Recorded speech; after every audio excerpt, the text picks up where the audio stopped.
नमस्कार दर्शकों, स्वागत है आप सभी का हमारे चैनल डेली सोप रिकैप में। अनुपमा के कल के एपिसोड में हमने देखा कि सभी लोग सत्संग के लिए मंदिर जा रहे होते हैं और तभी बापूजी और नंदिता बात कर रहे होते हैं क्योंकि नंदिता की नज़र उसके पति पर जाती है और वो उसको देख के बहुत डर जाती है। फिर वो सागर और बापूजी को बताती है कि मुझे उसका कॉल आने लगा है। फिर सागर कहता है उस आदमी की हिम्मत कैसे हुई आपको वापस कॉल करने की, हम ज़्यादा सहन नहीं करेंगे, हम सीधा पुलिस के पास जाएंगे। बापूजी कहते हैं कि तुम बिंदास रहो, डरो मत। हमारी अनुपमा को देखो, उसने अकेले डट के पूरी दुनिया का सामना किया है और तुम्हें भी वही करना है। फिर हम देखेंगे कि वनराज, तोशु, पाखी सभी लोग मंदिर की तरफ आ जाते हैं और डिम्पल और तोशु आगे चल रहे होते हैं। वनराज वही याद कर रहा होता है कि किस तरह से बापूजी ने कार में जाने के लिए मना कर दिया था।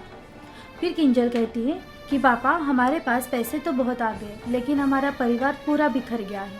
पहले हमारा घर छोटा था, तब सब लोग एक साथ रहते थे, लेकिन अब जैसे ही घर बड़ा हो गया है सब लोग अलग अलग रहने लगे हैं। हमारे बीच की दूरियां बढ़ गई है।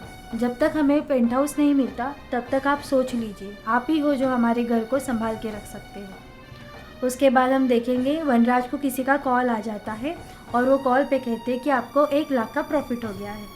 आगे हम देखेंगे अनुपमा अनुज की तरफ जा रही होती है और वो उसे हाथ लगाने ही वाली होती है कि उसे एक छोटे बच्चे का धक्का लग जाता है और अनुज वहाँ से गायब हो जाता है।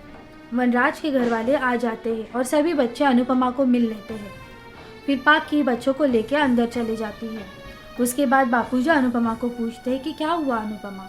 अनुपमा कहती है कि मुझे आहट हो रही है कि अनुज मेरे पास ही है। फिर बापूजी कहते हैं चलो अंदर, हम लोग पूजा करने चलते हैं और सभी लोग पूजा स्टार्ट कर देते हैं और वहाँ पे अनुज दूर खड़े होकर पूजा देख रहा होता है।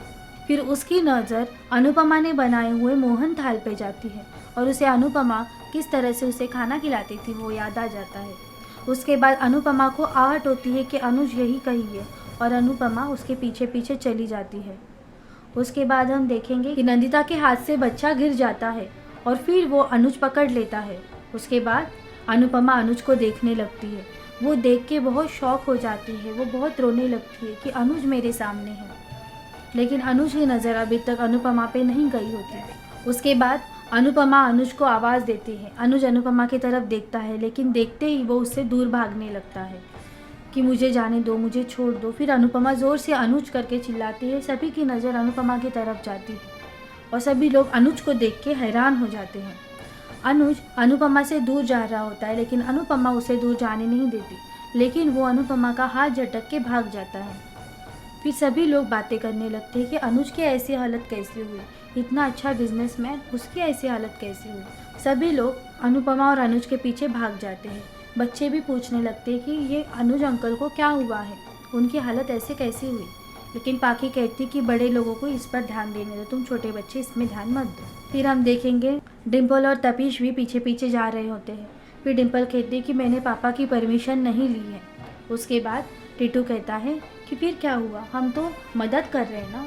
लेकिन डिम्पल कहती है कि हाँ, लेकिन मैंने पापा की परमिशन नहीं ली है, मुझे वापस घर जाना चाहिए। इन लोगों के मामले में हमें दखल अंदाजी नहीं करनी चाहिए। उसके बाद तपीश को गुस्सा आ जाता है। तपीश डिम्पल को कहता है कि जब तुम्हारे ऊपर रेप हुआ था तभी सिर्फ अनुज और अनुपमा ने तुम्हारी मदद की थी, सारी दुनिया तुम्हारे खिलाफ हो गई थी, यहाँ तक कि तुम्हारे घर वालों ने भी तुम्हें घर में नहीं लिया था और आज तुम उनके बारे में ऐसी बातें कर रही हो, तुम मुझसे बात मत करो। इतना कह के टिटू वहाँ से आगे निकल जाता है। उसके बाद हम देखेंगे कि डिम्पल और सागर भी अनुपमा को ढूंढ रहे होते हैं। डिम्पल कहती है कि अनुज जी इतने अच्छे हैं, इतने बड़े बिजनेसमैन हैं, उनकी ये हालत कैसे हो गई ये तो समझ में ही नहीं आ रहा है। फिर सागर भी कहता है कि जितना मैंने उनके बारे में सुना है उससे तो मुझे भी समझ में नहीं आ रहा है कि ये अनुज ही है। फिर तोशु और वनराज भी वही सोचते हैं कि इसकी ये हालत कैसे हुई। सभी लोग वही बातें कर रहे होते हैं। फिर हम देखेंगे अनुपमा अनुज को ढूंढते ढूंढते आती है। उसके बाद नंदिता माँ जी से पूछती है कि वो कौन थे। फिर वो उन्हें सब कुछ सच बता देती है कि वो अनुज है जो अनुपमा के पति थे। उसके बाद सभी लोग प्रार्थना करते हैं कि अनुज और अनुपमा वापस एक हो जाए। अनुपमा बहुत रोती है। फिर उसको अनुज दिखाई देता है, वो अनुज को आवाज़ देती है, लेकिन अनुज जैसे ही अनुपमा को देखता है वो भागने लगता है। मुझे छोड़ो, मुझे जाने दो, वो ऐसे बोलने लगता है। सभी लोग वहाँ पे आ जाते हैं। सब लोग अनुपमा को खींचने लगते हैं कि अनुज को छोड़ दो, लेकिन अनुपमा किसी की नहीं सुनती। फिर पंडित जी भी वहाँ आ जाते हैं। पंडित जी कहते हैं कि क्या हुआ, आप इसे ऐसा क्यों कर रहे हो, ये बेचारा अकेला रहता है, इसे ऐसे मत खींचो। फिर अनुपमा कहती है कि ये मेरे पति है, ये दुनिया में अकेले नहीं है, इनका पूरा परिवार है, हमारी एक बेटी है। लेकिन अनुज कुछ भी नहीं कहता, वो बस बोलते रहता है कि मुझे जाने दो, मुझे जाने दो। फिर सभी लोग उन्हें पूछने लगते हैं कि आपको पता है इनकी हालत ये कैसे हुई है। फिर पंडित जी कहते हैं कि मुझे नहीं पता है, ये बस हमें मंदिर के बाहर मिला था, तब से हमारे साथ रह रहा है। ये कभी किसी से कुछ बात नहीं करता, सिर्फ शांत शांत और अकेला रहता है, खोया हुआ रहता है।